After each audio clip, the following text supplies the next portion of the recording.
The last part, the sales. Solution 3. This is the first time you all will be solving sales. So let's read the question first. Here also brokerage they have paid. If you want, please go to the cost of acquisition theory part and read it again.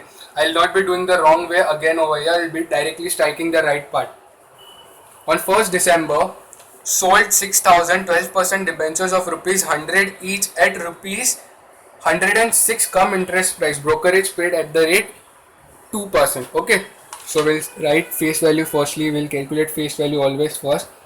How much we have sold? 6,000 12% debentures of 100 each, which is equal to 6 lakhs. This is quite clear.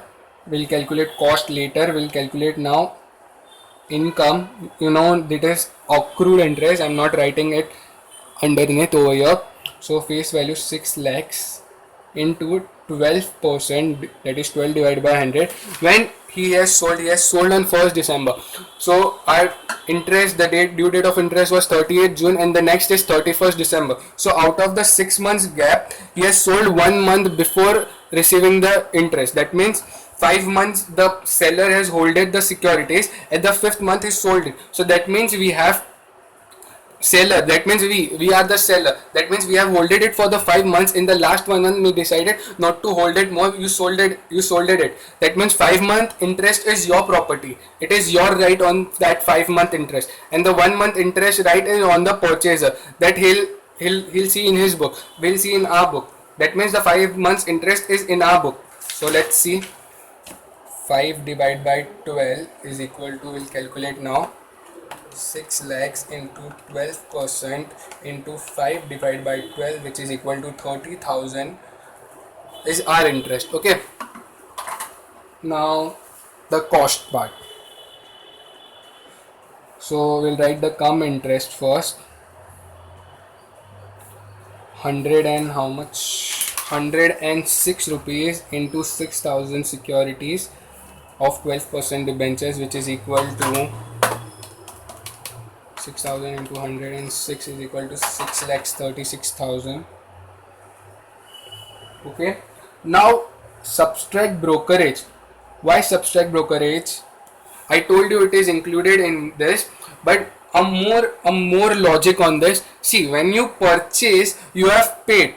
Okay, you have paid brokerage, so you have added it. Now while selling it, you have again paid brokerage. So that means whatever amount you have received has, from that amount, 2% part you have to pay to the agent. That means the net is at the rate 2% of 6 lakhs 36,000, which is equal to, into 2%, which is equal to 12,720. And after subtracting this, we'll get, we'll subtract minus 636, we'll get 6 lakhs 23,280. That means this much amount is the net income from the sales.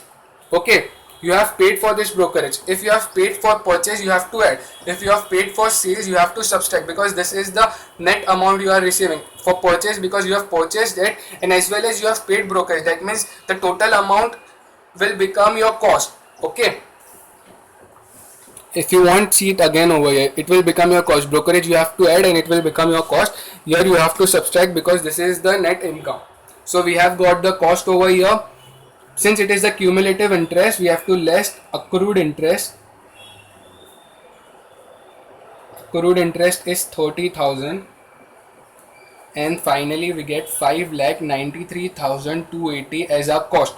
So since it is the sales, be cautious, this is sales entry. So we have received the cash. How we have received the cash? See, cash slash bank account debit to 12% debentures we have sold for rupees 5,93,280, and we have received the interest which was outstanding. Since we were holding it for 5 months, we have received an interest of 30,000, and cash bank total comes to rupees 6,23,280. This is the amount that we have received. Hope this was quite simple. This is not the end. Okay, firstly I want you all to please copy this much. I have to teach one more part over here, and then we are ready to go.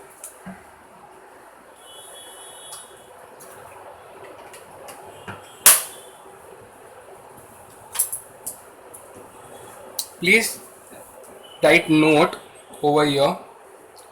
Sales will always be followed by profit and loss.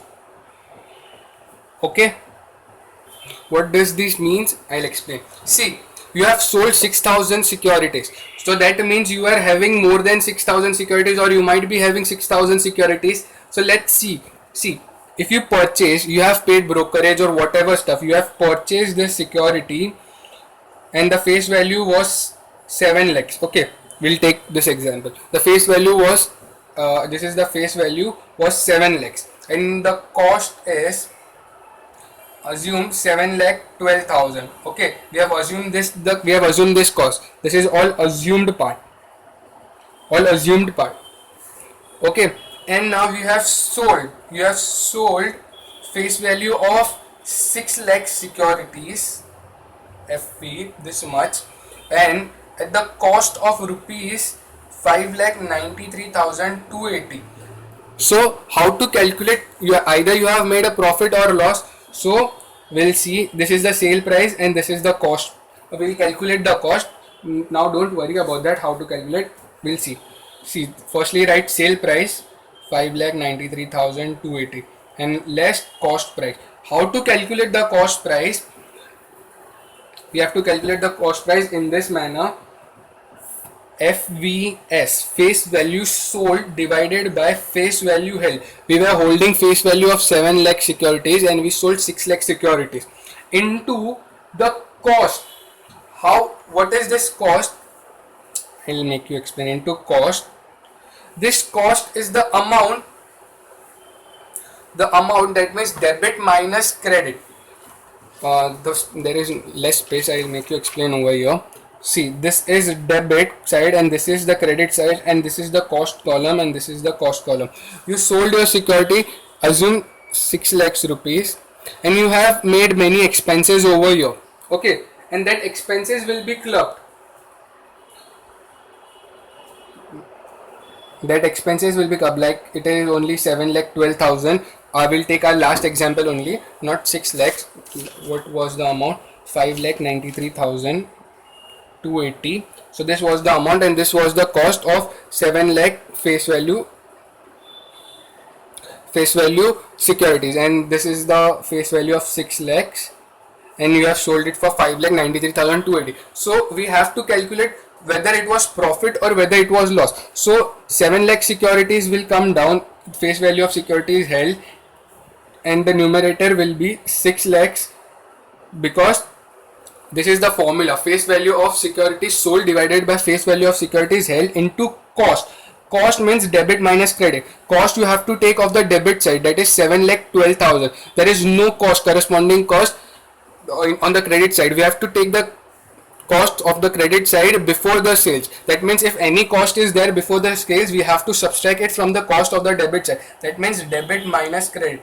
But since here there is no cost before the sales, your cost will be 6 lakhs. We'll switch back to the previous page.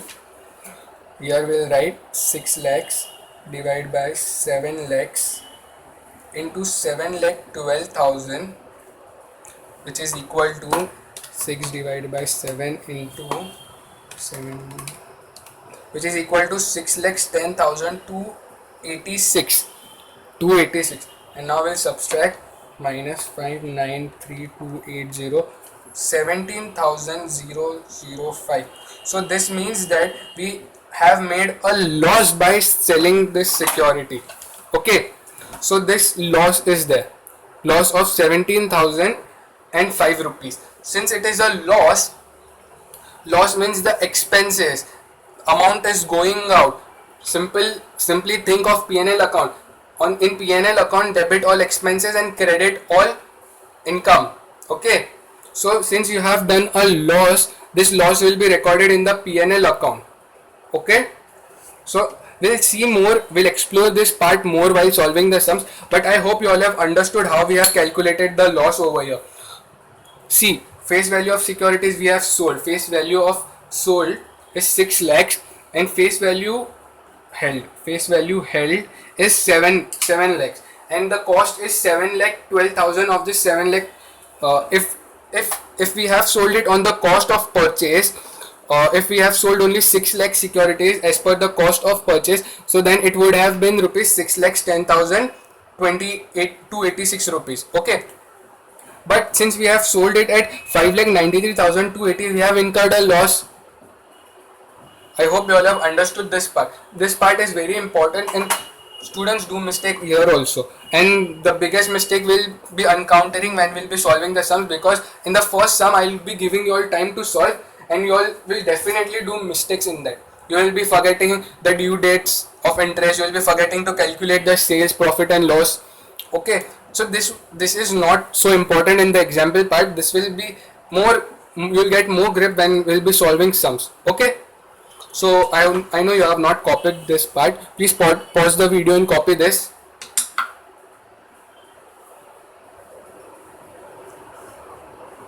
I hope you all have copied this. Please copy the remaining part, because when you will be coming back and revising, that time it will be helpful.